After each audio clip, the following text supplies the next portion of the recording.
کھول دیتا ہے۔ اب بہرحال یہاں پہ پھر وہی بات ذہن میں رکھیے کہ حقوق اللہ اور حقوق العباد میں کچھ چھوٹے گناہ ہیں جو کہ مختلف نیکیاں کرنے سے آٹومیٹکلی دھل جاتے ہیں، معاف ہو جاتے ہیں۔ پھر کچھ بڑے گناہ ہیں، کبیرہ گناہ، حرام گناہ، ان کی کچھ گناہ ایسے ہیں کہ اللہ سے باقاعدہ پراپر اچھے طریقے سے رو دھو کے معافی مانگنی پڑتی ہے، خود کو نیکیوں کی طرف موڑنا پڑتا ہے، زندگی کا سٹائل سے تبدیل کرنا پڑتا ہے، مکمل یو ٹرن لینا پڑتا ہے۔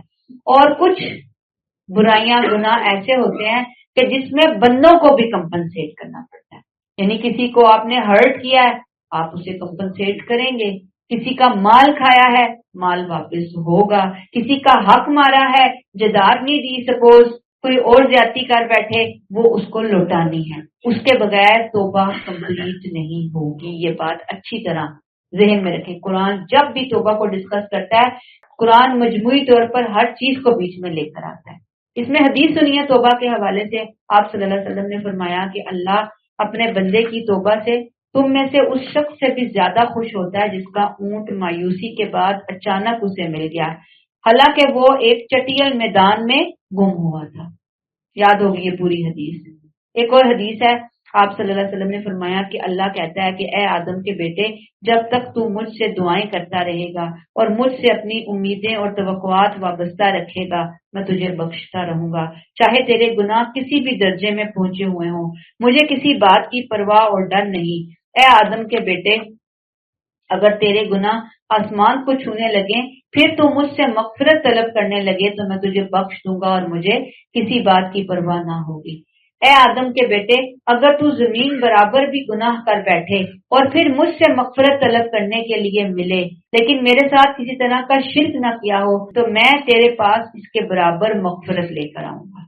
سبحان اللہ، ایسی اللہ نے خوشخبری دے دی اور تجھے بخش دوں گا۔ سورہ زمر آیت 53 بھی ہم دیکھیں گے مستقبل میں، اللہ تعالیٰ وہاں فرماتے ہیں قُلْ يَا عِبَادِيَ الَّذِينَ أَسْرَفُوا عَلَىٰ أَنفُسِهِمْ لَا تَقْنَطُوا مِن رَحْمَةِ اللَّهِ إِنَّ اللَّهَ يَغْفِرُ الذُّنُوبَ جَمِيعًا إِنَّهُ هُوَ الْغَفُورُ الرَّحِيمُ۔ کہہ دو اے میرے بندو جنہوں نے اپنی جانوں پر ظلم کیا ہے، اللہ کی رحمت سے مایوس نہ ہو، بے شک اللہ سب گناہ بخش دے گا، بے شک وہ بخشنے والا مہربان ہے۔ اصل میں تو اللہ سے دعا ہو کہ اللہ ہمیں سچی توبہ کرنے والا بنا، یہ نہ کہیں کہ ہم تو گناہ ہی نہیں کرتے تو توبہ کیوں کریں، گناہ ہو جاتے ہیں چھوٹے بڑے جانے انجانے میں، اللہ سے ہم سچی توبہ کرنے والے استغفار کرنے والے بنے۔ اس میں آخری حدیث سنیے، آپ صلی اللہ علیہ وسلم نے فرمایا کہ اللہ عز و جل رات کو اپنا دست یعنی ہاتھ رحمت جو ہے بندوں کی طرف پھیلا دیتا ہے۔ اب اللہ کا ہاتھ کیا ہے اس کی امیجنیشن میں مت جائے، ہمیں منع کیا گیا ہے ان چیزوں کو امیجنیشن میں لانے کے لیے۔ وہ اپنا ہاتھ پھیلا دیتا ہے تاکہ دن کو گناہ کرنے والا توبہ کر لے، اور دن کو اپنا دست رحمت پھیلا دیتا ہے تاکہ رات کو گناہ کرنے والا توبہ کر لے، اور وہ اس وقت تک یہی کرتا رہے گا جب تک کہ سورج مغرب سے طلوع ہو جائے۔ کس قدر زبردست ہے۔ اور رمضان کا مہینہ تو آیا ہی ہے، 24 گھنٹے پورے دن میں اور خاص طور پہ روزے کی حالت میں، اور پھر راتوں کو اٹھ کر کے قیام کی حالت میں، ویسے ہی اللہ سے کہ اللہ میرے گناہوں کو بخش دے اور معاف فرما دے، ہم مسلمانوں کے گناہوں کو بخش دے اور معاف فرما دے۔ اچھا جی آگے آ جائیں، آیت نمبر 18 وَلَيْسَتِ التَّوْبَةُ لِلَّذِينَ يَعْمَلُونَ السَّيِّئَاتِ، توبہ کی یہ بخشش ان لوگوں کے لیے نہیں ہے جو برابر برائی کرتے چلے جاتے ہیں۔ اب پچھلی آیت میں فوری توبہ کرنے والوں کا رویہ، اب آیت 18 میں کفر کی حالت میں زندگی گزار کر موت کو سر پر کھڑی دیکھ کر توبہ کرنا۔ دو رویے آگے بیان ہو رہے ہیں، وَلَيْسَتِ التَّوْبَةُ لِلَّذِينَ يَعْمَلُونَ السَّيِّئَاتِ، یہ ایک رویہ ہے، پوری زندگی جو ہے وہ غفلت میں گزار کر موت کی آغوش میں پہنچ کر ملک الموت کو اپنے سامنے دیکھ کر کوئی انسان توبہ کرے تو ایسے شخص کی توبہ قبول نہیں ہوگی۔ توبہ کا دروازہ موت کے فرشتوں کو دیکھنے سے پہلے تک کھلا ہوا ہے، جیسے ہی وہ نظر آتے ہیں توبہ کے دروازے بند کر دیے جاتے ہیں۔ اللہ نے یہاں یہ میسج دے دیا۔ اور پھر آپ مجھے بتائیں کسی کو پتا ہے موت کب آنی ہے؟ نہیں پتا نا ہمیں موت کب آنی ہے، تو پھر توبہ میں ڈیلے کس چیز کا؟ کیوں توبہ کو پوسٹ پون کیا جائے، آج کل پہ کیوں ٹالا جائے؟ اللہ نے یہاں کہہ دیا کہ ولیست التوبۃ للذین یعملون السیئات حتی اذا حضر احدهم الموت قال انی تبت الآن، یہاں تک کہ جب ان میں سے کسی کی موت سر پر آن کھڑی ہوتی ہے تو اس وقت وہ کہتا ہے کہ اب میں نے توبہ کر لی۔ وللذین یموتون وہم کفار، اسی طرح توبہ ان لوگوں کی بھی نہیں جو مرتے دم تک جان بوجھ کر حق کے منکر رہتے ہیں۔ توبہ کے دروازے بند ہونے کا آخری وقت اللہ نے بتا دیا، ایک حد ہے، ایک ایکسپائری ٹائم ہے گناہ کی میعاد کا۔ گناہ کو بھی اللہ ایک حد تک آگے جانے کا موقع دیتے ہیں، اس کے بعد نہیں، اور وہ ہے موت کا لمحہ۔ دو لوگوں کا رویہ بھی میں نے آپ سے ذکر کیا تھا جن کی توبہ قبول نہیں ہوتی۔ نمبر 1، ساری زندگیاں منمانیاں کرتے ہوئے گزاری، نہ اللہ کے حکم کی پرواہ کی، نہ رسول کے حکم کی پرواہ کی۔ آج امت مسلمہ کی اکثریت اس کیٹیگری کے اندر آتی ہے، انہیں کوئی پرواہ نہیں اللہ کیا کہتے ہیں، اللہ کے رسول کیا کہتے ہیں، پتہ ہی نہیں، پہلی بات۔ دوسری بات یہ پتہ کرنے کی زحمت ہی گوارا نہیں کی۔ تیسری بات پتہ بھی ہے تو پھر بھی ایزی لے رہے ہوتے ہیں۔ موت سامنے دیکھی، توبہ توبہ شروع کر دی۔ اللہ نے کہا بالکل کلیئر کٹ واضح حکم سن لو، اعلان ہے میری طرف سے، اس وقت کی توبہ کوئی توبہ نہیں ہوگی۔ دوسری بات، ایسے لوگ جو مرتے دم تک جان بوجھ کر حق کا انکار کرتے ہیں، کیسے؟ جان بوجھ کر، ایسے لوگوں کے لیے بھی توبہ کی بخشش نہیں۔ جیسے آپ کو یاد ہوگا فرعون کا وقت آ گیا تو اب جب وہ ڈوبنے لگا تو اس نے کیا کہا کہ میں ایمان لایا موسیٰ کے رب پر اور ہارون کے رب پر۔ اللہ نے صاف کہہ دیا کوئی توبہ نہیں ہے بھائی اس موقع پر، جاؤ چھٹی کرو۔ اولئک اعتدنا لهم عذابا الیما، ایسے لوگوں کے لیے تو ہم نے سخت سزا تیار کر رکھی ہے، عذاب تیار ہے۔ مراد جیسے کسی مجرم کے لیے پہلے سے قید خانہ بنا دیا جاتا ہے، یہ اعلان ہے ان کے لیے جو توبہ کو ٹالتے رہتے ہیں۔ عذاب تیار ہے لیکن رحمت کے دروازے بھی ابھی کھلے ہوئے ہیں۔ نہیں، ایک طرف عذاب بالکل تیار ہے کیونکہ بندہ اپنی توبہ کو پوسٹ پون کرتے کرتے کرتے کرتے کرتے بالکل اینڈ پہ لے گیا، اور ادھر سے رحمت کے دروازے بھی کھلے ہیں۔ اللہ چاہ رہے ہیں کہ بندہ اب بھی یو ٹرن لے لے، اب بھی واپس آ جائے کہ موت کے فرشتے پہنچے تو دروازے کلوز ہو جائیں گے۔ پھر یہ اللہ کی سنت اور قانون ہے، اسے پھر کوئی نہیں بدل سکتا۔ فیصلہ تمہارے ہاتھ میں ہے، ابھی توبہ کر لو یا موت کے وقت پچھتاؤ جب توبہ قبول نہیں ہوگی۔ عذاب جو ہے عذاب علیم تیار ہے۔ حدیث سنیے، آپ صلی اللہ علیہ وسلم نے فرمایا کہ اللہ اپنے بندے کی توبہ اس وقت تک قبول کرتا ہے جب تک کہ موت کے وقت اس کے گلے سے کھر کھر کی آوازیں نہ آنا شروع ہو جائیں۔ پھر ایک اور حدیث، جس شخص نے سورج کے مغرب سے طلوع ہونے سے پہلے توبہ کر لی اللہ اس کی توبہ قبول فرمائے گا۔ ایک اور حدیث، لوگوں اللہ کی طرف توبہ کیا کرو کیونکہ میں اللہ سے ایک دن میں 100 بار توبہ کرتا ہوں۔ دنیا کی سب سے مقدس ہستی، پاکیزہ ہستی، معصوم عن الخطا ہستی وہ یہ فرما رہی ہے کہ لوگوں میں دن میں 70 سے 100 بار توبہ کرتا ہوں۔ ایک حدیث ہے 70 اور یہ 100 بار والی ہے، تو تم بھی یعنی مراد یہ کہ توبہ کی۔ تو آپ سوچیں مجھے اور آپ کو تو شاید ہزاروں بار توبہ کرنے کی ضرورت ہو، جس حساب سے جس سپیڈ کے ساتھ ہم گناہوں کے اندر آگے دوڑ رہے ہوتے ہیں اور نیکیوں کے معاملے میں ہم سستیاں اور ڈھلیں اور غفلتیں دکھا رہے ہوتے ہیں۔ اصل ہے کہ ہم توبہ کے اوپر آ جائیں اور دل سے توبہ کریں۔ جب بھی کرنی ہے توبہ دل سے کی جائے، کیوں کہ پھر بعد کی توبہ توبہ نہیں ہوگی۔ تو اس میں سے ہمارے لیے سبق کیا ہے؟ گناہ ہو جانا نارمل بات ہے، گناہ کا نہ ہونا ایک نارمل بات ہے، لیکن گناہ ہو گیا تو فوراً ٹینشن کس بات پہ ہو؟ توبہ کی تاخیر پر نہیں، دیر نہیں کرنی، فوراً سوری کرنی ہے۔ بندوں کے ساتھ معاملہ ہوا ہے فوراً سوری، معافی طلب، فوراً، یہ نہیں کہ رکھ کے بیٹھے ہوئے ہیں اچھا کل کر لوں گی، کل کا میں نے کیا مجھے کیا پتا کل آنی ہے یا نہیں آنی، اچھا شام کو کر لوں گی۔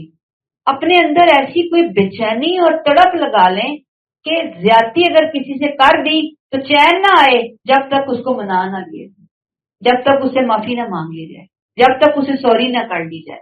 اور اللہ کا معاملہ ہے تو اللہ سے بھی معافی مانگنی ہے۔ کیا پتا موت کب آ جائے، اس وقت پچھتاوا جب ہوگا بھی نعوذ باللہ استغفر اللہ، دراصل خوف موت کا نتیجہ ہوگا، خوف خدا کا نتیجہ نہیں ہوگا۔ جنہوں نے توبہ میں تاخیر کی، موت کے فرشتے آئے، پھر انسان توبہ کر بھی لے، پھر وہ پچھتائے، تو اصل میں تو اللہ کا کوئی خوف نہیں تھا نا، اصل میں تو بس موت کا ہی خوف تھا کہ وہ اب آ رہی ہے تو بندہ کہہ لیتا۔ آگے آ جائیے آیت نمبر 19،